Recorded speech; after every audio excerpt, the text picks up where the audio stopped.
Hello and welcome back to Sales Builder TV. I'm here at Channelcon, CompTIA's event in Atlanta, and I've got with me Barb Paluszkiewicz. Barb, how are you doing? I am great. Thank you so much for having me here. This is fabulous. What a great conference. What a great booth.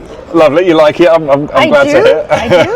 I'm wearing your company colors. I feel like I fit right in. That's great. You're on brand. Perfect. So we've literally just finished a panel, and I should explain first of all. So, in fact, you introduce yourself. So, in terms of the company, CDN Technologies, tell us a little bit about who you are. All right. My name is Barb Paluszkiewicz. So, if you're taking notes, Paluszkiewicz is spelled the exact way it sounds, Paluszkiewicz. You can trust and verify that on our website, cdntechnologies.com, which is my MSP, and we are based out of Oakville, Ontario, Canada. And we provide IT service, IT support, and cybersecurity to small and medium-sized companies, predominantly through Southern Ontario, because that's geographically close to us. We've been doing it since 1989. Our claim to fame is what sets us apart, is that we are the first and only Canadian MSP to acquire its CompTIA Security Trust Mark Plus accreditation. And all of our techs, they go through Disney training, so they are very customer focused. They all have their Mickey Mouse ears before they become client facing. And what kind of size are you, to just give a bit of perspective to the sort of maturity level of the business? Oh my goodness. So our next big target is $10 million, and we're working at about 17 employees right now. Okay, excellent. And so the reason I was so keen to speak to you is that you've got some great experience with both working with both an in-house marketing team and outsourcing to agencies. Yes. And that's what our panel was all about. And it's such a massive topic. We struggled to get it all across on the panel, but I think it went pretty well. Let's try and do a digest version. So from your experience, so tell me, let's go straight into the agency side then. So when do you feel like it works? When is it a really good idea to go and outsource some activities to an agency? When is it a no-brainer? Oh, when you're overwhelmed in-house and you can't do it. As an MSP, lots of times you wear many hats, so you have to outsource. Just like clients outsource their IT to us because we're the experts, it's a good idea to outsource to a marketing company when you can no longer be the best at doing what it is, or you're running out of time. And it's interesting because the pros of outsourcing are also the cons of bringing it in-house. Like when you outsource, the pros is you don't have to worry about people, you don't have to worry about processes, you don't have to worry about technology, because the outsourcing company, the marketing agency, they're going to have the people, they're going to have the processes, they're going to have the training, they're going to have the tech tools that the people need to be successful at marketing. And when you have that in-house, that's a con, because now there's new training, there's new SOPs for people to learn, there's new software systems that you have to implement. So then there's the whole vendor screening, and are they going to be a good fit, and are you going to be able to blend it in together with other tech that you have in your operations to run your company and keep everything moving in a positive direction. So you kind of like make a chart, like pros and cons, in-house, out-house, and what works for you.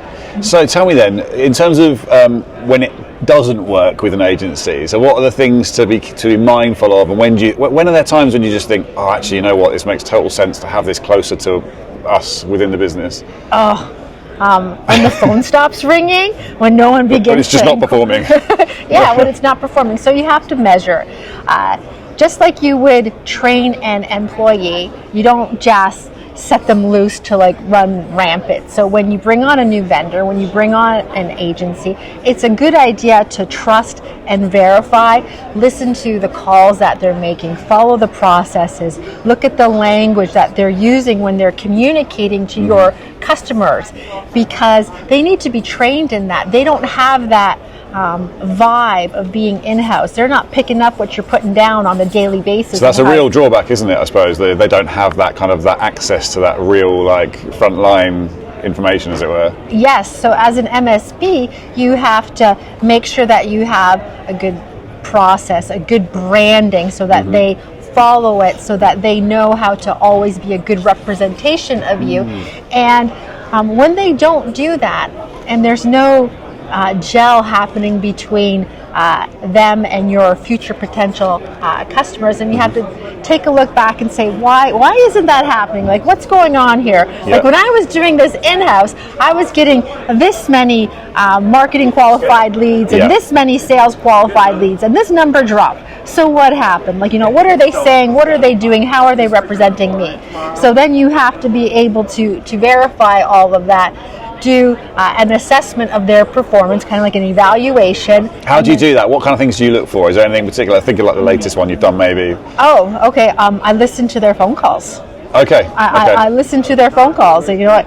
It's CDN Technologies. It's Canadian Technologies, not CDN Technologies. Right. Okay. Down to that level. Yeah. Like just little things like that. Like, are they listening to the customer on the other end? When the customer says, "Yeah, okay, that sounds good," are they saying, "Okay, well, yeah, let's move forward"? Like, are they picking up the cues that the customer has dropped the ball to move forward, or like, are they taking it? Are they running with it, or are they feeling so comfortable? Just like, "Yeah, I'm glad you like that," and they make the conversation flowery. Like, they still have to follow a process. Do you do that yourself personally? Is that something you get involved in, or do you get someone else? Like, do you need someone on the inside of your business to be managing the agency? Yes.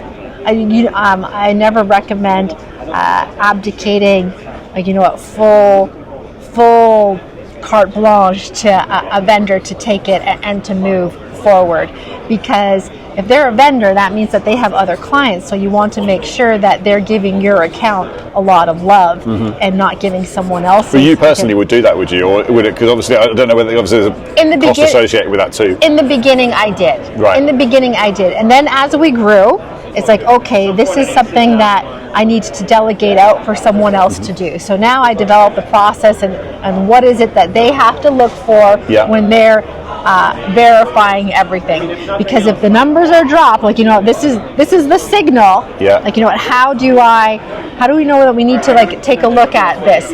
Because it's like your health. Okay, when you go to the doctors, 1 year, and then your numbers start trending in the wrong direction. You don't want to find out too late. You want to find out when the numbers are small, so then you can course correct. Then it's the exact same thing when you're outsourcing your marketing endeavors to a third-party company. If all of a sudden the phone stops ringing, if all of a sudden form fills on your website aren't happening, you're just like, okay, what happened?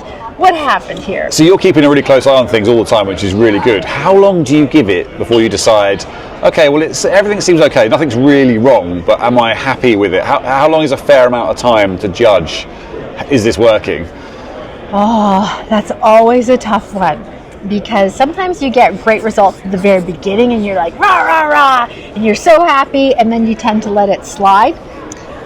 But the truth of the matter is you always have to be watching. So when I'm thinking about how much time I should give them when things start going from green to good to yellow, like when do we go at yellow alert? Once things begin to trend down.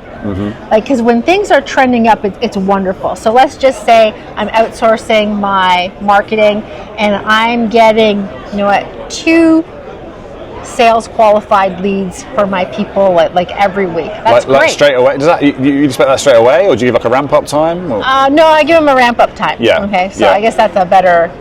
Thank you for guiding me there. I usually give it 6 months to a year, because what happens is when you outsource, just like any new person, you're either going to know right away, or you're going to see within the first 3 months, someplace along there. What are they? Getting the signals, basically. That's exactly it. You're going to get a feel for it. Then afterwards, you're just like, okay, this person, is moving forward. They're hitting their targets. They're making their numbers. And then you can see, are they growing? Are they getting better? Are they staying, copacetic? Are they okay? Or are they beginning to trend down? Because marketing, it's a fun job, it can be a lot of fun, but essentially it's also a numbers job. Yeah. Okay, so you got to be able to. It can be brutal, that's can't it? exactly Let's be honest. it. It can be brutal. It can be negative. Yeah. You want it to work, and then it doesn't, and then things that don't work, you're just like, why did that work? And you have to figure it out. What does work, Barb? What in your experience? I should really ask you. I should have started with this really. So, from your experience, what activities have worked? So you do a bit of telemarketing as well, so the phone side of things. But in terms of like the sort of the marketing support wrap around that, is there? Digital is really popular these days, but I'm also a firm believer of old school. Yeah. I'm direct mail, unaddressed ad mail, and old school. Unaddressed ad mail. Oh, right. Literally, it just appears as like a postcard or something. That's exactly it. And do you do that like on a sort of a frequency? Is it like? I do. Yeah. I do. I get pizza flyers all the time. I know the number 967-1111. I want people to get CDN Technologies flyers all the time and know the number too, 905-542-9759. Like, I want That's a cheeky plug in there, wasn't it? Yeah. It's pretty good, eh? I like that. There you go. So in terms of, if you're doing that regularly, is there a particular target audience you go after? Do you do a bit of sort of segmenting down to like, okay, if I'm going to do postcards, is it like businesses in the local area or some that fit a certain profile?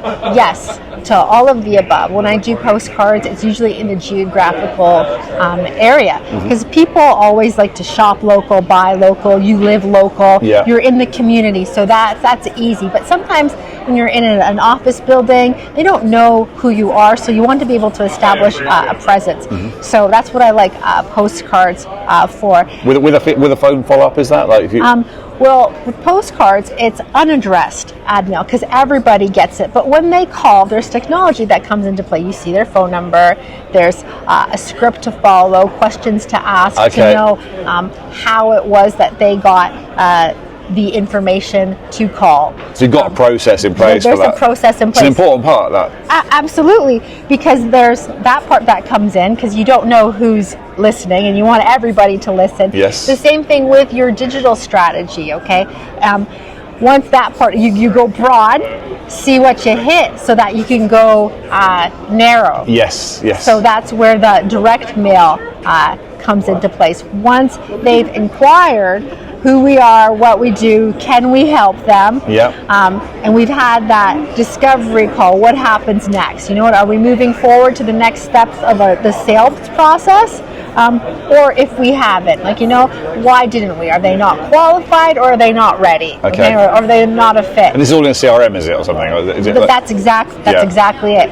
So then now we have their information. So you know what? Maybe next month I know that they're in manufacturing, or I know that they're in trucking. I'm going to send them a direct piece of an event that happens to follow up on them. I might send them something in the mail that's specific to their industry that I can speak to about IT. And now they have a memory. What might that be? I'm curious to know. So would it be just like a sort of a case study type thing, or are you talking about like a lumpy mail, or what's?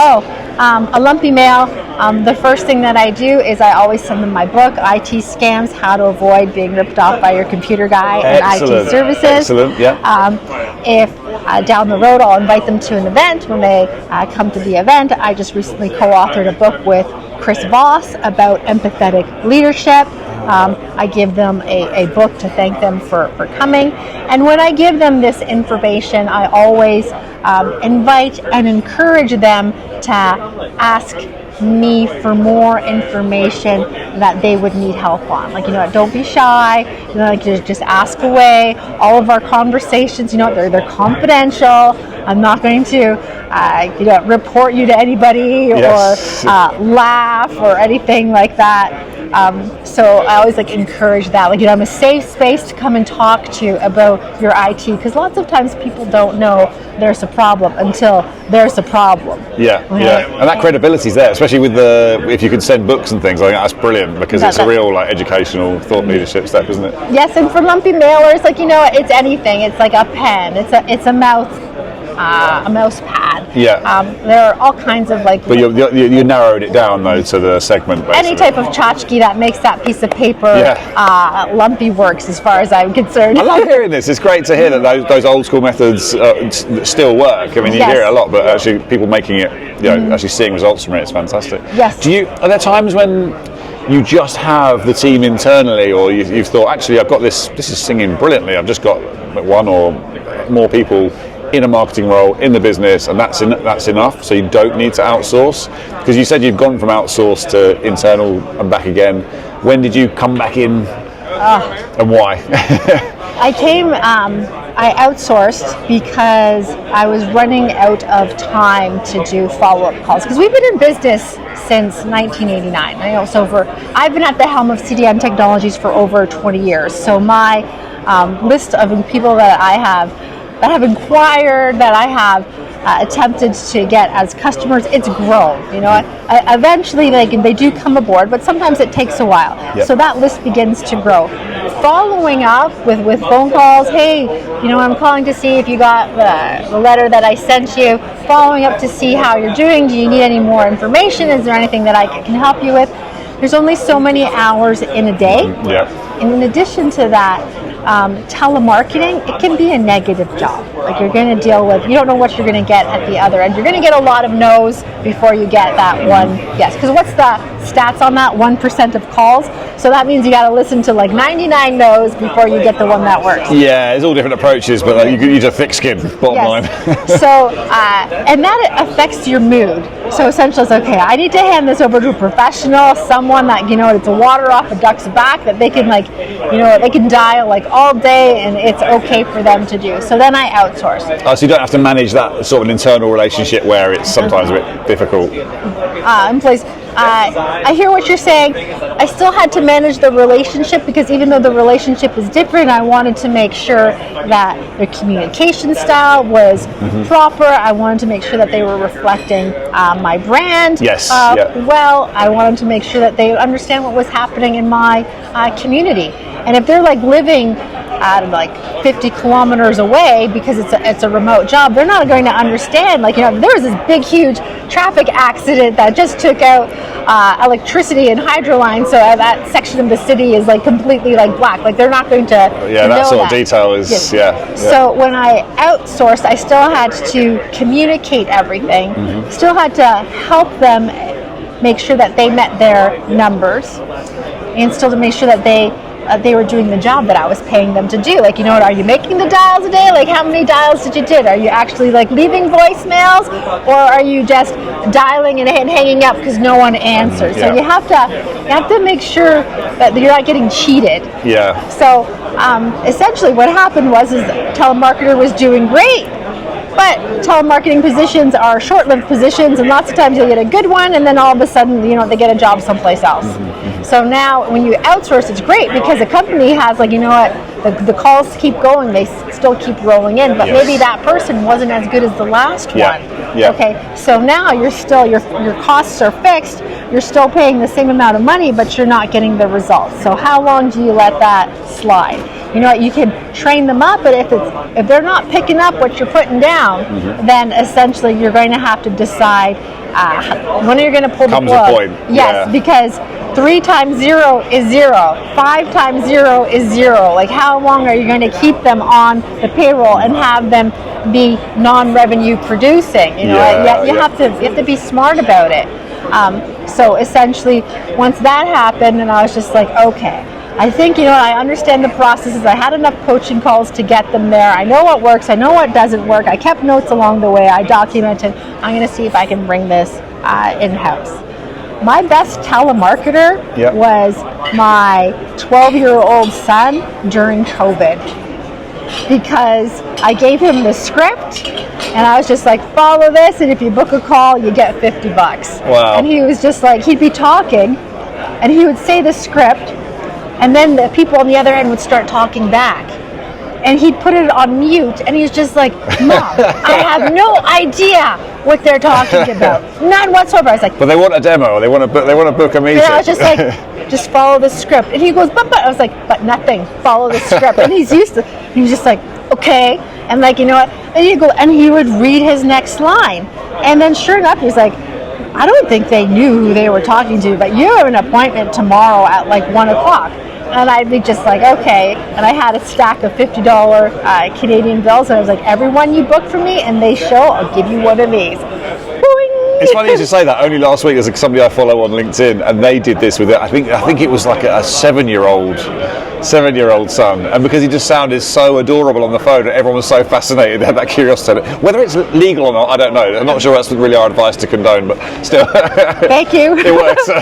But it was beautiful to see, and it was interesting because it gave me reassurance that my script works. Yeah.